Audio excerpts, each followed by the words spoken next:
Good morning.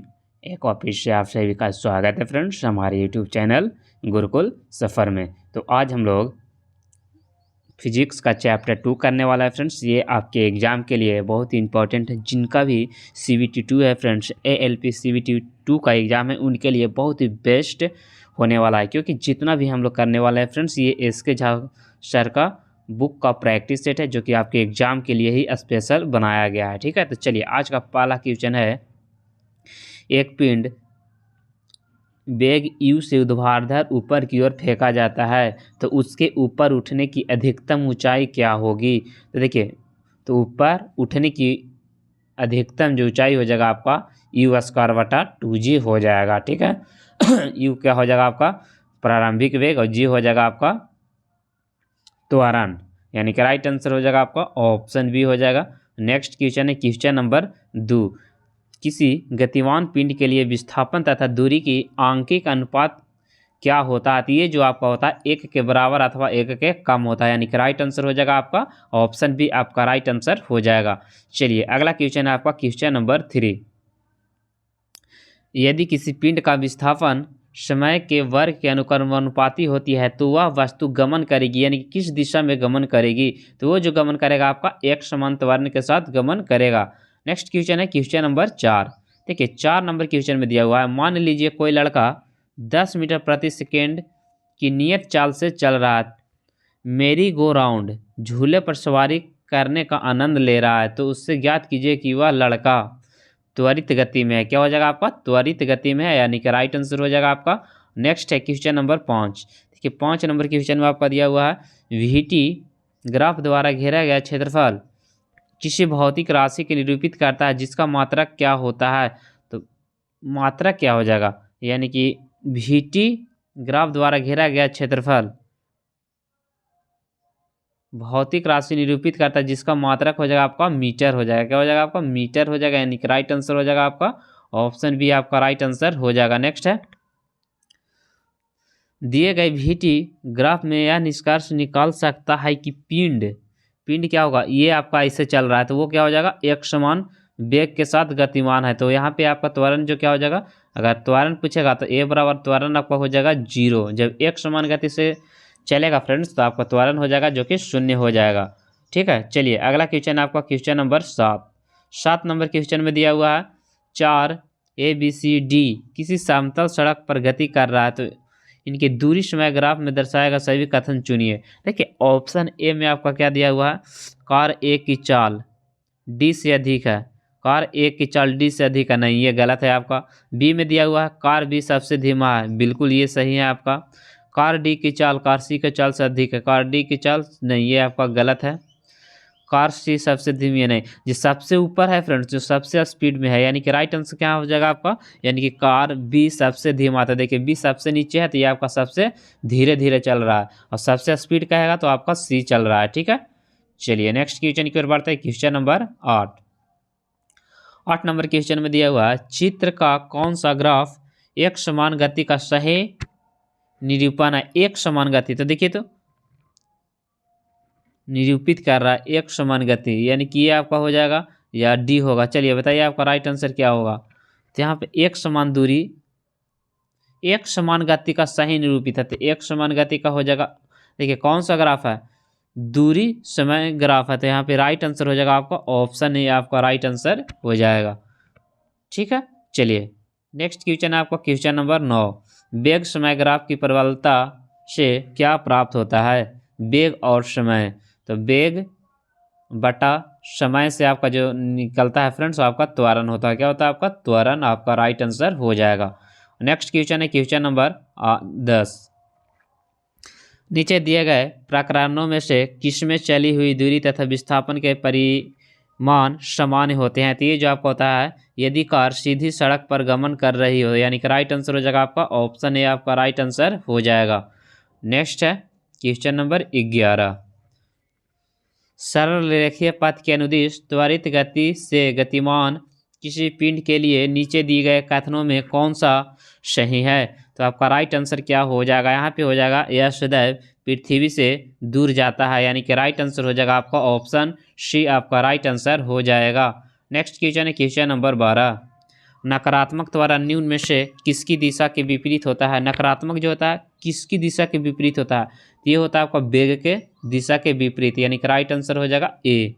Next है, व्यवस्थित वस्तुओं को प्रवृत्ति जो उस स्थिर या समान गति में गतिमान रहने के लिए प्रवृत्त करता है वो क्या कहलाता है? तो ये जो कहलाता है आपका जड़त्व कहलाता है, यानी कि राइट आंसर हो जाएगा आपका ऑप्शन ए आपका राइट आंसर हो जाएगा।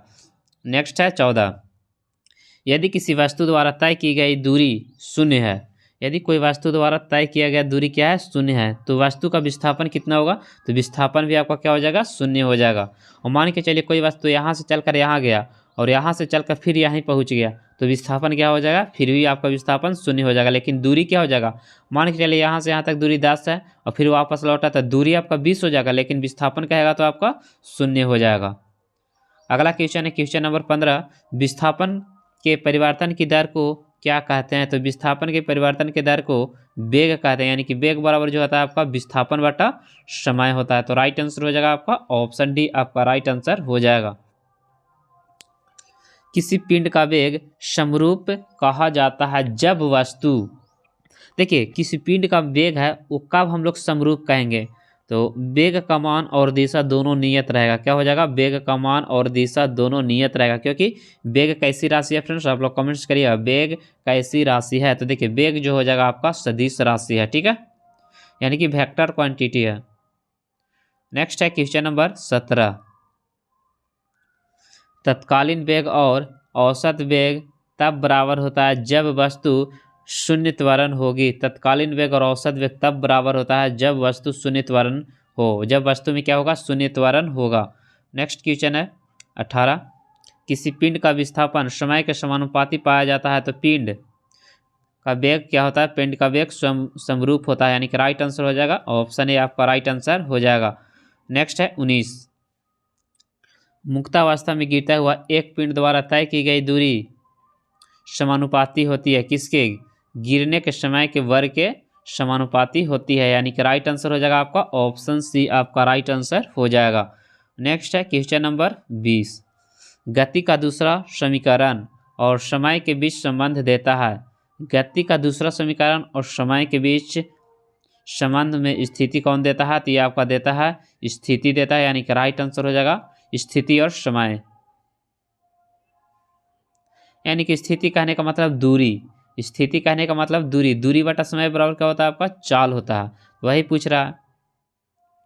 चलिए अगला है क्वेश्चन नंबर 21, निम्न में से कौन सी मात्रा चाल के साथ इसकी गति निर्दिष्ट करती है?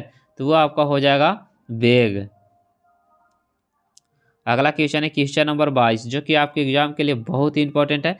एक निश्चित दिशा में बढ़ रही वस्तु की गति को वैज्ञानिक शब्दावली में किस पद के रूप में निरूपित किया जाता है? तो ये जो किया जाता है आपका वेग के रूप में, यानी कि राइट आंसर हो जाएगा आपका ऑप्शन ए आपका राइट आंसर हो जाएगा। एक समान तल वाली सीधी सड़क पर नियत त्वरण से दौड़ने वाली कार के संबंध में इनमें से कौन सा कथन सत्य है? तो देखिए कार का वेग निरंतर बदल रहा है, एक समान तल वाली सीधी सड़क पर नियत त्वरण से दौड़ने वाले कार का संबंध में इसमें से कौन सा कथन सत्य है? तो कार का वेग निरंतर क्या है? बदल रहा है, यानी कि राइट आंसर हो जाएगा आपका ऑप्शन डी आपका राइट आंसर हो जाएगा। चलिए अगला क्वेश्चन की ओर बढ़ता है क्वेश्चन नंबर 24 नंबर देखिए क्वेश्चन में आपका दिया हुआ है फ्रेंड्स कि फिल इन द ब्लैंक का उपयोग एक वस्तु के समग्र गति का वर्णन करने और किसी दिए गए समय पर इनकी प्रारंभिक स्थिति के संदर्भ में अंतिम स्थिति का पता लगाने के लिए किया जाता है, उसे क्या कहते हैं? तो दूरी और विस्थापन कहते हैं, यानी कि राइट आंसर जो हो जाएगा आपका ऑप्शन सी आपका राइट आंसर हो जाएगा। अगला है 25, एक वस्तु को ऊपर की ओर फेंका जाता है तो यह 100 मीटर की ऊंचाई तक जाता है और फिर फेंकने वाले के पास वापस आ जाता है, तो उसे क्या कहते हैं? तो उस वस्तु का वास्तविक विस्थापन शून्य होता है। मान चलिए यहाँ से यहाँ गया और यहाँ से यहाँ आ गया, फिर इसी बिंदु पर आ गया, तो यहाँ पे आपका क्या हो जाएगा? विस्थापन आपका शून्य हो जाएगा, यानी कि राइट आंसर हो जाएगा आपका ऑप्शन डी आपका राइट आंसर हो जाएगा। नेक्स्ट है क्वेश्चन नंबर 26, यदि कोई वस्तु समान समय अंतराल में असमान दूरी तय करती है तो इसे क्या कहा जाता है? तो इसे जो कहा जाता है आपका असमान गति कहा जाता है, यानी कि राइट आंसर हो जाएगा आपका ऑप्शन ए आपका राइट आंसर हो जाएगा। नेक्स्ट है 27, निरंतर शक्ति प्रदान करने वाली किसी मशीन के द्वारा कोई पिंड एक सरल रेखा में चलाया जाता है तो टी सेकेंड में पिंड द्वारा तय की गई दूरी निम्न में से समानुपाती होगा। किसके समानुपाती होगा? तो टी जो हो जाएगा टी के पावर 3/2, यानी कि राइट आंसर हो जाएगा आपका ऑप्शन डी आपका राइट आंसर हो जाएगा।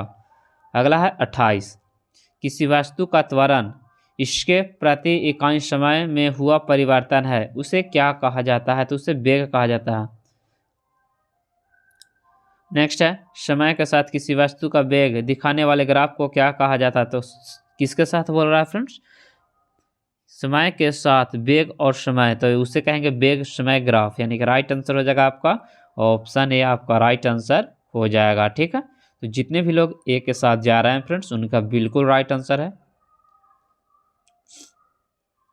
नेक्स्ट क्वेश्चन है 30, धनात्मक त्वरण का अर्थ क्या होता है? यानी कि वस्तु का वेग बढ़ रहा है, तो राइट आंसर हो जाएगा ऑप्शन सी। नेक्स्ट क्वेश्चन है क्वेश्चन नंबर 31, गति का द्वितीय समीकरण क्या होता है? तो देखिए गति का द्वितीय समीकरण जो आपका हो जाएगा वो हो जाएगा एस बराबर U T plus half A T square. तो कौन सा ऑप्शन में है? ऑप्शन डी आपका राइट आंसर हो जाएगा। देखिए अगला क्वेश्चन है 32, शून्य में स्वतंत्र रूप से गिरने वाली वस्तुएं में क्या होती है? तो समान त्वरण होता है, यानी कि शून्य में गिर रहा है यानी कि स्वतंत्र रूप से गिर रहा है, यानी कि उसमें क्या होगा? त्वरण समान होगा, यानी कि राइट आंसर हो जाएगा आपका सी आपका बिल्कुल राइट आंसर हो जाएगा। नेक्स्ट क्वेश्चन है क्वेश्चन नंबर 33, वह भौतिक राशि है जो कभी भी ऋणात्मक नहीं हो सकती है। तो चलिए कौन सा भौतिक राशि है जो कभी भी माइनस नहीं हो सकता है फ्रेंड्स? तो वो आपका हो जाएगा दूरी, यानी कि राइट आंसर हो जाएगा दूरी कभी भी ऋणात्मक नहीं होते। लेकिन जब बोलेगा विस्थापन, तो देखिए विस्थापन जो आपका होगा माइनस में भी होगा, प्लस में भी होगा, जीरो भी होगा, यानी कि विस्थापन का वैल्यू जो होता है तीनों होता है। ठीक है, तो यहाँ पे बोला है कि कौन सी राशि ऋणात्मक कभी नहीं हो सकती है, तो आपका हो जाएगा दूरी। नेक्स्ट है 34, कोई पिंड वेग v के साथ ऊपर की ओर ऊर्ध्वाधर रूप से फेंका जाता है, यदि ऊंचाई h तक पहुंचने के बाद पृथ्वी पर लौट आता है तो पिंड द्वारा तय की गई दूरी तथा विस्थापन का अनुपात क्या होगा? तो क्या हो जाएगा आपका अनंत हो जाएगा, यानी कि राइट आंसर हो जाएगा आपका जो कि बिल्कुल डी हो जाएगा। नेक्स्ट है, किसी पिंड के वेग समय ग्राफ सरल रेखा में, मान के लिए आपका वेग समय ग्राफ रेखा है तथा मूल बिंदु से गुजरते हुए एक्स अक्ष को छूता है, एक अक्ष को छूता है तो पिंड गतिशील है। मान चलिए कोई पिंड गतिशील है, ठीक है, तो पिंड गतिशील है तब क्या होगा? तो समान त्वरण हो जाएगा फ्रेंड्स, क्योंकि गतिशील है समान रूप से। नेक्स्ट क्वेश्चन है, देखिए नेक्स्ट क्वेश्चन है आपका 36, किसी वाहन की गति का माप किस यंत्र से किया जाता है? तो तत्क्षणिक चाल से किया जाता है। गति का रहा है फ्रेंड्स तो तत्क्षणिक चाल, और दूरी का आएगा तो आइडियोमीटर। ठीक है, नेक्स्ट क्वेश्चन है क्वेश्चन नंबर 37, यदि पिंड यू वेग से ऊर्ध्वाधर रूप से एक फर्श पर टकराता है तथा उसी गति से उछलता है तो गति में परिवर्तन होगा जो कि कितना हो जाएगा? -2u हो जाएगा, यानी कि राइट आंसर जो हो जाएगा आपका डी आपका राइट आंसर हो जाएगा। अगला क्वेश्चन है 38, एक समान वृत्तीय गति में क्या होता है? तो चाल अचर और वेग चर होता है, यानी कि चार अचर कहने का मतलब कांस्टेंट और चर कहने का मतलब वेरिएबल। तो चार क्या होता है? कांस्टेंट होता है, वेग क्या होता है? वेरिएबल होता है, यानी कि राइट आंसर जो हो जाएगा आपका ऑप्शन डी आपका राइट आंसर हो जाएगा। नेक्स्ट क्वेश्चन है, मोटर गाड़ी ए और बी की दूरी समय ग्राफ से क्या पता चलता है? देखिए बाय ऑप्शन हम लोग चेक करेंगे। ए का समान वेग से चली किंतु बी समान वेग से नहीं, ये ऑप्शन गलत है। पूरी दूरी तथा बी की अपेक्षा ए से वेग से चलेगी, बिल्कुल गलत है। पूरी दूरी तक ए की अपेक्षा बी अधिक वेग से चलेगी, बिल्कुल राइट आंसर हो जाएगा आपका यहाँ पे ऑप्शन सी आपका राइट आंसर हो जाएगा। नेक्स्ट क्वेश्चन है 40, निम्नलिखित ग्राफ क्या प्रदर्शित कर रहा, तो ये जो कर रहा एक समान त्वरण, क्या कर रहा है, एक समान त्वरण को प्रदर्शित कर रहा है, यानी कि राइट आंसर हो जाएगा आपका ऑप्शन ए आपका राइट आंसर हो जाएगा। अगला है 41, एक वस्तु असमान वेग तथा समान त्वरण से गतिमान है तब क्या होगा, वेग समय ग्राफ रेखीय होगा, यानी कि एक असमान वेग, ठीक है, और समान त्वरण ऐसा बनेगा तो आपका क्या हो जाएगा, वेग समय ग्राफ रेखीय हो जाएगा।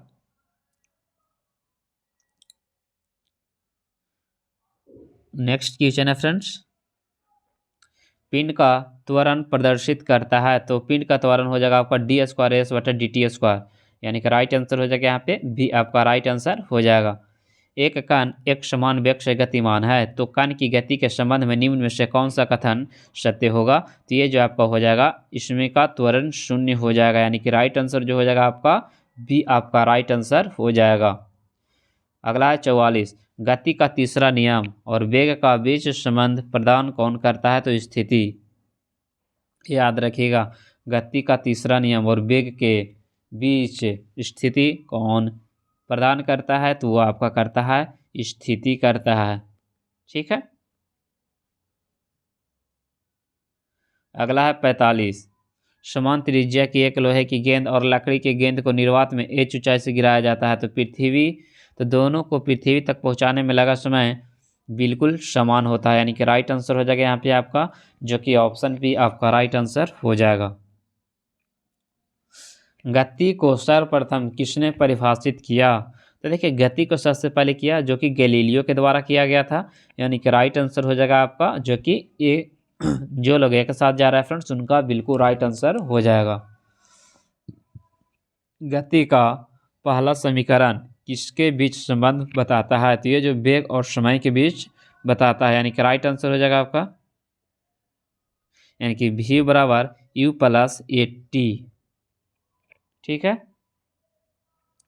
अगला है 48, गति का दूसरा समीकरण द्वारा किसके किसके बीच संबंध बताता है, तो स्थान और समय, यानी कि एस बराबर U T plus half A T square आपका राइट आंसर हो जाएगा। तो चलिए फ्रेंड्स आज का आपका लास्ट क्वेश्चन है, ये क्वेश्चन आप लोग को बताना है और कमेंट्स करना है फ्रेंड्स कि राइट आंसर क्या हो जाएगा। देखिए क्वेश्चन आपका दिया हुआ, एक कण स्थिर अवस्था में शुरू होने के बाद 20 सेकेंड के लिए स्थिर त्वरण का अनुभव करता है, यदि यह पहले 10 सेकेंड में x1 और शेष 10 सेकेंड में x2 दूरी तय करता है तो निम्नलिखित में से कौन सा सही है। तो चलिए फ्रेंड्स आप लोग कमेंट्स करिएगा राइट आंसर क्या होगा। तो अगर वीडियो अच्छा लगा होगा फ्रेंड्स तो आप लोग लाइक ज़रूर करिएगा, और अगर वीडियो अच्छा नहीं लगा होगा तो डिसलाइक ज़रूर करिएगा, ठीक है। तो चलिए आज इतना ही।